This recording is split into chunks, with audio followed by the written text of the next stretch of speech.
What is something you need help with? Dude, I need help with a million things. Like what? Okay? I got 99 problems. Well, I mean, we're scaling a bunch of businesses out right now. Like, where do you want to go here? I think personally would be really interesting, just for yourself, whether that be health, I mean, fitness, I get a lot of help personally. So I'm not asking you guys for personal help because I go to my church for that. Yeah. So anytime I have, like spiritually, I'm a little lost or confused or I'm making poor decisions, I know exactly where to go. I'm going to route myself to my church, spend a week there, 2 weeks there, get it all routed out, come back out and attack the world. How did you get involved in the church? Where did you find that outlet? I read the book Dianetics. Somebody gave it to me when I was 25 years old. I was just out of treatment center. It helped me understand why I had turned to drugs. It was phenomenal. Could you explain? Well, it's in the book. Could you explain? Because we don't know anything about it. Yeah, I mean, if you want to learn about it, it's in the book. But basically, the book Dianetics is about a reactive mind. It's about a mind that reacts rather than being analytical. So for me, I want to be more analytical than reactive. Mm-hmm. Even though I am quite, I tend to be a bit, I can be reactive, right? I don't mind fighting. I don't mind, getting angry. I don't mind pushing back. But I don't want to do that most of the time. Most of the time, I just want to be analytical. Hey, I have this much time. I can do this. I want to calculate. Everything's a calculation. The more analytical a person could be, the better decisions they're going to make. Yeah. The more reactive. Oh, this feels good. Let's do this. Let's sleep together. You end up with herpes like that, right? You're emotional. Oh, let's have a drink. The drink leads to the weed. The weed leads to the weed. That's emotional decision making, right? So this book is about the reactive mind and how the mind operates reactively. It responds and reacts, not in a good way. So it's like stoicism. I don't know what stoicism is. It's similar to that. Like the fundamental belief of stoicism is like... Okay, I burnt my finger once, and now I think all fire is unsafe. This is what I'm talking about. Reactive. A equals A. That happened. I can't ever do it again. Okay, somebody ripped me off. I'm never going to do business again. I hired somebody and they quit or they betrayed me. I'm never hiring another person. I went out with this girl. She's a blonde, and now I can't trust all blondes or freaks. That makes sense. That's reactive. Yeah.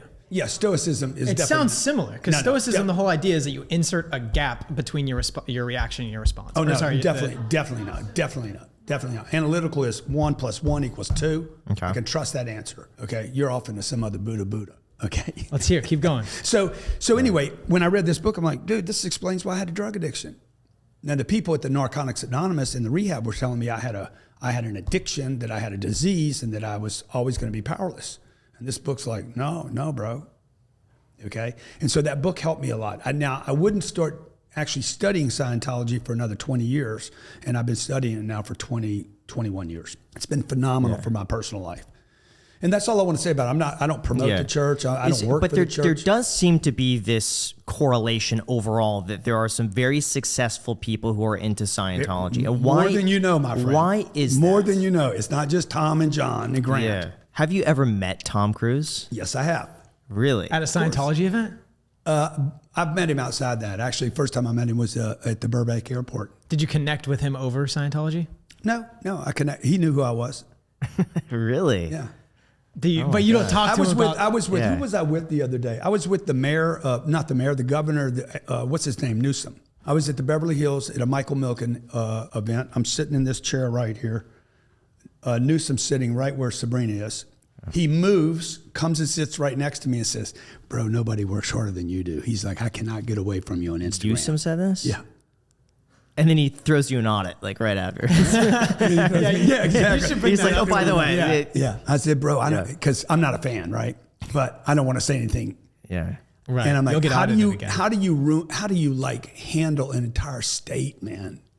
People every day coming up with bad ideas, telling you do this, do that. Like, I got respect for a guy that can do that. But the fact that Tom knows me or he knows me or Chappelle, it's because I've been on social, man. I use the social platforms to get attention. These guys are not going to hit the follow button, just so you know. Yeah. Some of your best audience will never hit follow and will never comment. But they're watching.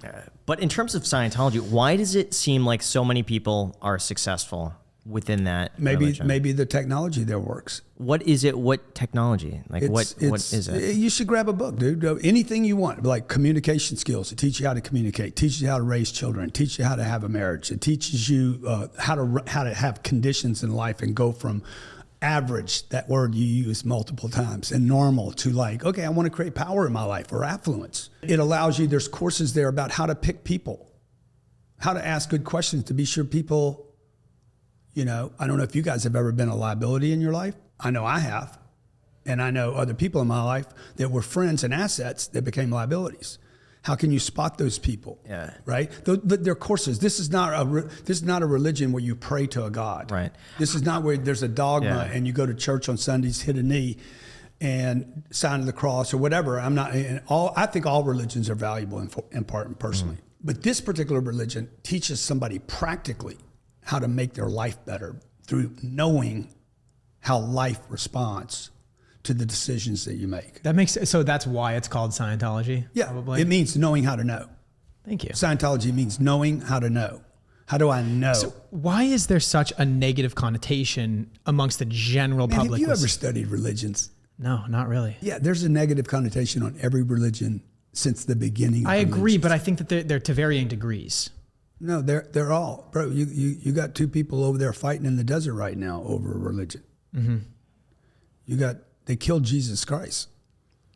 Like, this is not a new thing, okay? New ideas are resisted. First they're resisted, then they're criticized, then they're adopted, and then later they're like, hey, that's the thing we should do. So you think because it's a new idea, it's just being met with resistance, such as all other new ideas? 100%. And it also, these new ideas and this technology replaces some of the offerings being made to society today, like drugs. Mm-hmm. So what are some of the teachings when it comes to picking a person, being a good father, being a good role model? Like, what are some of the fundamental beliefs on that? You mean my beliefs? Well, the beliefs that you would learn from you would the subscribe church. to from Scientology. I mean, I don't know. I don't know if another Scientologist would agree with this. Like, it's not. I'm not adopting their beliefs. I have my own beliefs. So it's a discovery of self or what's right for me. Like, if you've ever met is that a virtue of Scientology?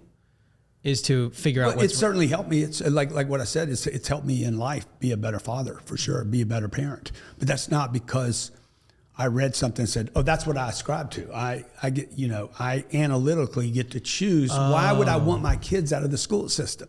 Okay. And then say, oh shit, that's going to be hard to do, man. I got to homeschool. Oh my God. The responsibility is enormous. Right. So no, dude, I want them out of the school system because I don't want them in the school system with teachers that are unhappy, with principals that are unhappy, with the other kids that are unhappy, and with the parents of the other kids that are unhappy. Okay. So I think I understand. So Scientology doesn't necessarily show you exactly how to navigate a given circumstance. It just instills that idea or value that you should always fall back on your thinking or analytical brain to then make decisions in the future. Not necessarily like, this is how you become a good communicator, follow these things. Well, there are some courses that could actually teach you what communication means. Okay. Most people don't think communication is just But other more subjective things like being a good, father or teacher or something like that. Like, it's more so just like study based off of your own experiences and then act accordingly, and don't be resistant towards maybe some critiques and stuff like that. I mean, look, it's a massive volume of information. You're not going to get it in this podcast. And I'm not the guy to get it from. Look, I'm just a parishioner. I'm just a guy that's benefited from it. Every area of my life is better because of it. That's all I know. So anybody that's interested in it ought to go grab a book. There's a book called Problems of Work. Phenomenal book on happiness and work and productivity. How to be more productive as a human being. There's communication courses. Most of these courses are free online. You can literally go do an online course for free on how to have a relationship, which most people suck at. Yeah.